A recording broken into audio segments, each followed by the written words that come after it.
welcome to Women's Radio 2. I'm Pat Lynch Barrett, and it's my pleasure to welcome once again our hostess with the mostest in terms of relationships. That's Christine Baumgartner. I'm so pleased that we've been able to have this wonderful series to make available for you guys, and we'd like some feedback. So please do write us womensradio@gmail.com for the present time. I think I'm going to have another one to give to you before too long, but we'd really like to get your feedback about the program. And there are other new things coming, so stay tuned. So today, Christine and I are going to talk about not keeping our New Year's resolutions. Maybe that's a slightly different approach than most people would take, but I think that Christine's got some really good insight about how we should look at making resolutions of any kind. So welcome, Christine. Hi, Pat. It's always such a pleasure to talk to you, and Happy New Year to you and all the listeners. Very exciting. Indeed, and thank you. Yes. It's going to be a new, exciting year, I think, for everybody. I think you're right. Yes, we have lots of new things in both of our lives, and we're going to doing stuff together. It's going to be really fun. I know. I'm really looking forward to it. Christine's going to be giving some workshops that we're going to host here at Women's Radio 2 in the mastery section.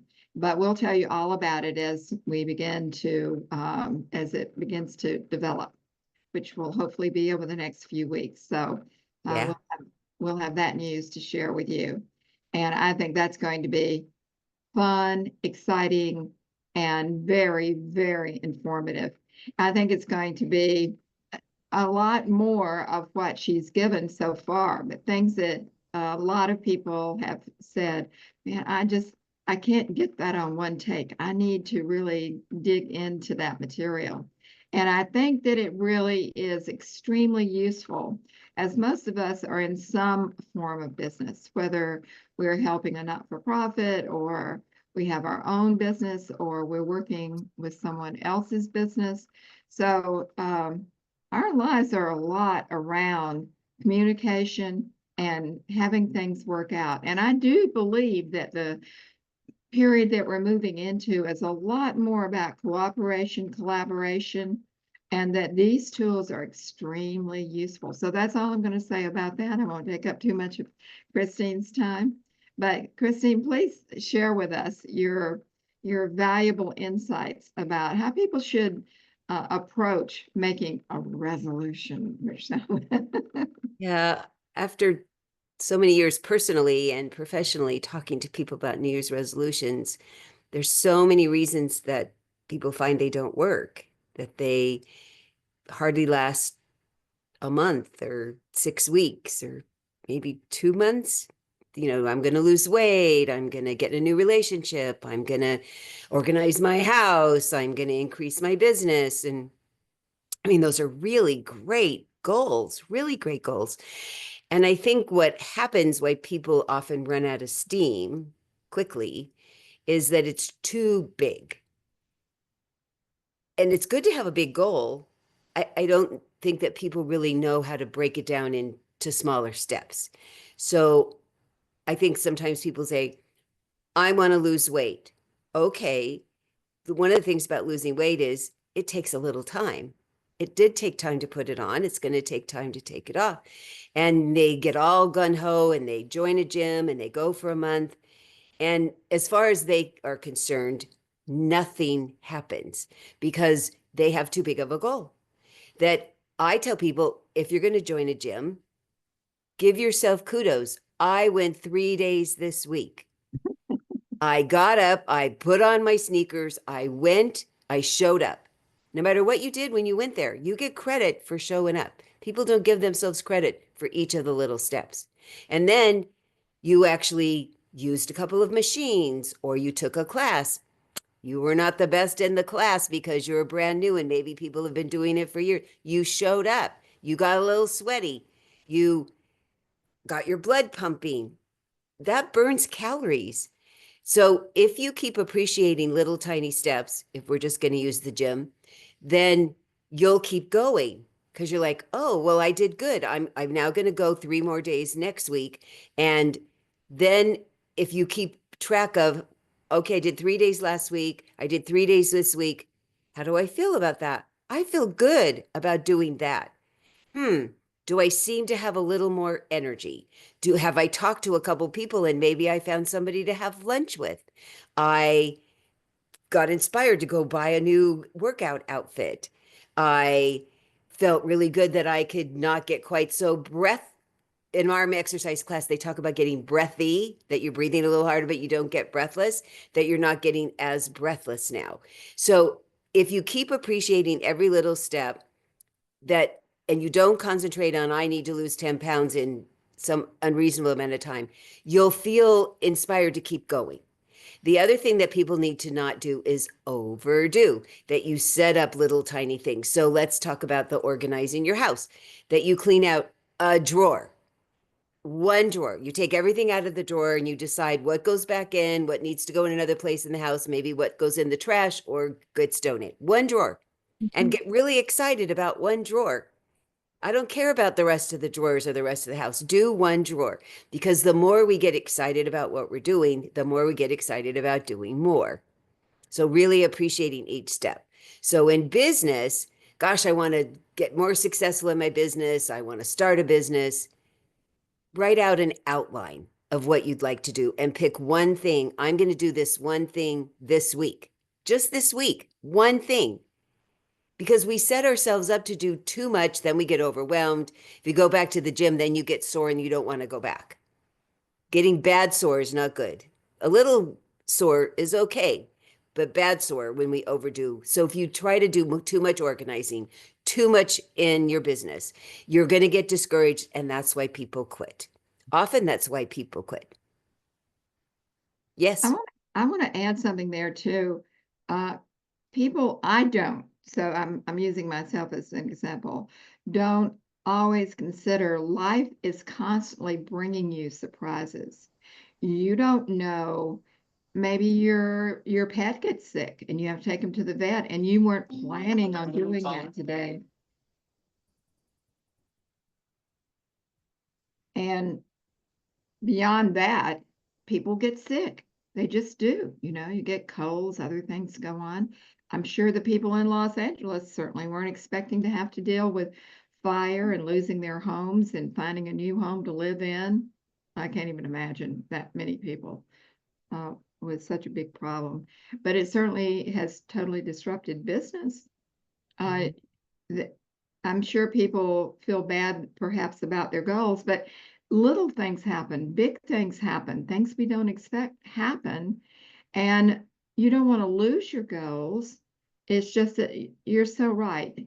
I think we need to be kinder to ourselves and also realize that no matter what your goal is, I think exercise is a great example because no matter whether you notice the difference or not, your body notices the difference. Your body knows that it's getting something it needs. And it may take you a bit longer to have that experience, but when you do that, good things are happening for your body.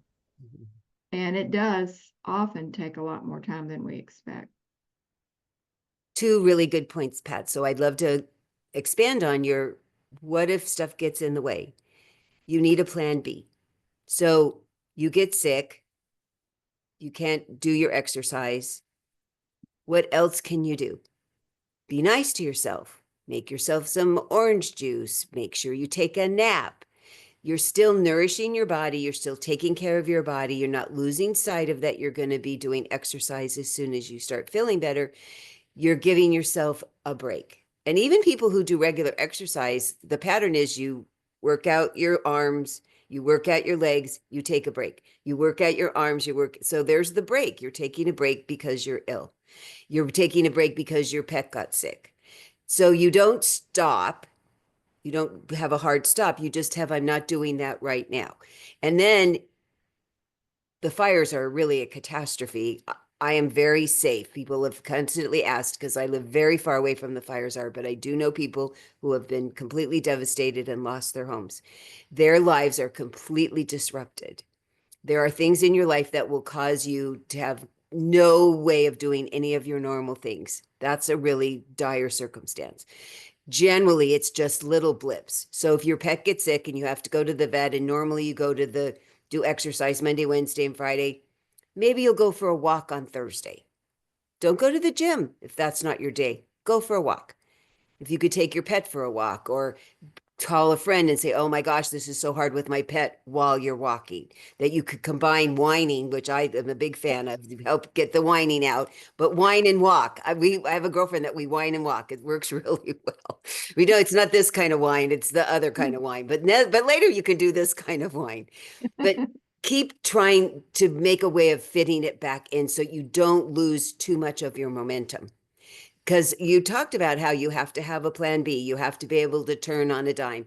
And so if you have something of, I really am committed to doing stuff with my body, I'm really committed to doing stuff with my business, what other things could I have as backups if I can't do the thing that I've set out to do? Because that's as true how people can get discouraged if they can't do the thing the way they thought. Then they go, oh, heck, I'm throwing it all out the window. There's lots of times that if you have a wine friend, you call them and say, I'm whining now, tell me what else you think I should do, because they're not caught up in the big challenge that you are. They might have a clearer head to say, oh yeah, this is what I did when I had a challenge in my business, do this instead, try this right now, to just as a holding place for you. So you don't have to. That's the other thing about you and I are so much about collaboration and partnership, that we women often, we're really good about having friends and doing for them, but we're not always good about asking and receiving. To have buddies that you can call each other when I'm feeling down, or I have this problem and I need to run it by somebody and I really am looking for a solution after I get done whining. To set up that you have somebody that's your person, as they used to say in Grey's Anatomy, you need your person that can get you back on track. The other thing about working out too is I found that when I had somebody I was working out with, generally both of us were not in the mood. Usually one of us was more in the mood than the other. So the one that's more in the mood would encourage us to go do whatever the thing is, to go to the gym or go for a walk. And that was really helpful, that it was fun to kind of take turns as the person that was being the incentive person. Yes, having a buddy is a really, really good idea. I'm going to try and make this really short, but there's a comedian I just really dearly love. Her name is Leanne Morgan. She's from Knoxville, and she has one little piece in her Netflix special when she talks about what she had to do over Christmas, and then shortly after that, her husband's company always sent them on a trip. So she said, who wants to eat over Thanksgiving and Christmas and then try and lose it to go on this trip and where you have only a month? And she said, well, maybe I should just not try to do so much at Christmas. And she said, well, that isn't going to work because no one's going to do it but me. At any rate, so she ends up trying to justify all that she has to do. And so she thinks, oh, of course I can lose 40 pounds in a month. What am I thinking of? Like, So has that true. ever happened? No, no. So So I think we often want a result, but we really have no realistic idea about what that's going to take, and we don't give ourselves a lot of breaks. that's such a good point. And what I've also been encouraging my clients to do is do something for a while. And even though you still have a goal in mind and you're looking forward, I need you to stop and pause and look back. Where were you 2 weeks ago? Where were you 2 months ago? Where were you 6 months ago? And it helps you see the improvement, because it often is very incremental. No matter what you're doing, it's going to be incremental. And you don't really notice it happening because it's every day. You see yourself and you see your desk and you whatever. So you need to pause and look back, just for the reflection of Wow, yeah, I look how I feel different from 2 weeks ago. Look how I feel different from 6 months ago. Look how much farther I've made in my business. Look how much farther I've made in my goals if I look back. Companies do that as a review all the time. You know, as an employee, you get a review of what you've been doing and your successes, and now what you still need to work on. We don't always give ourselves the grace of that to look back and go, yeah, it's been worth all the time that I got myself up out of bed and put on my sneakers and went out for a walk or went to the gym or did that hard project for my work. And wow, look at where I am now from doing, because you want to feel rewarded. Otherwise, what's the point if you just feel like, oh my God, there's still 14,000 things to do? That's so discouraging. Well, I'm one of those people that probably expects a lot more results than the time will allow, particularly in business. But then sometimes there's so much extra things that come along that you don't count on, and you can't possibly get all that work done, but you try. And sometimes you feel discouraged. So I think your idea about having a buddy, having someone that you can whine to, and or maybe someone who will go with you and have a glass of wine after you get to some of your goals and things. But I think a lot of it is the thing that you said, to be realistic in the time frame, not to quit, but revise and look for plan B or plan C or however many plans it takes. You know, how worthwhile is the goal? And also, one more thing, when you're reflecting back, give yourself grace about what did come up and get in your face and get in the way. And how did you handle it? What new skill Right, did you learn when you needed exactly. to do this big pivot all of a sudden?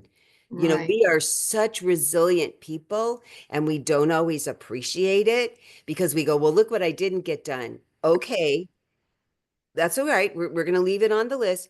Please look at what you did get done, because It's you true. weren't just sitting around eating bonbons. I mean, I used to say and watch Oprah. You can watch her podcast now, but you're not just doing that. You were busy doing something that was moving your life forward in an unexpected way. You need credit for that too. I think some people, if it's not on the list, it doesn't count. So then add it to the list. I tell people when something came up, add it on the list and check done. It was a whole new thing. Write it down. If that's the way you work best, you see a thing on the list and then done. Right. Because otherwise we go, well, I'm so exhausted. What did I get done? I didn't do anything on my list. You did stuff. Give yourself credit. It'll inspire you to go back to the list and do the things that are on the list. Another thing I notice is that sometimes the things that come up aren't even pleasant. No. They're right out of the blue, as you're saying, thank goodness we're all really pretty resilient souls. But after it's done, it, for me, it often makes me feel very down. So it is really your suggestion about, oh my goodness.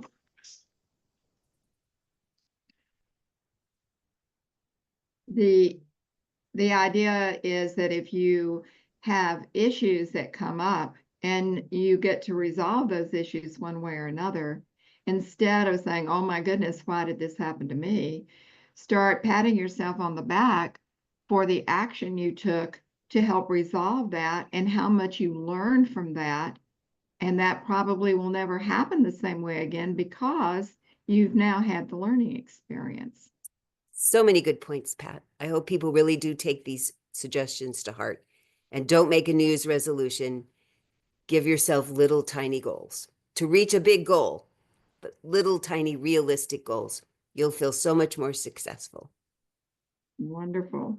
Well, these are, I think having you here is as good as having that buddy or that sister or whatever, because you're constantly reminding us of things that we really need to hear, probably need to tell ourselves, but we are so hard on ourselves often. And so maybe this is the time of year which we should take inventory and look back as you're suggesting and say, look at what I've learned.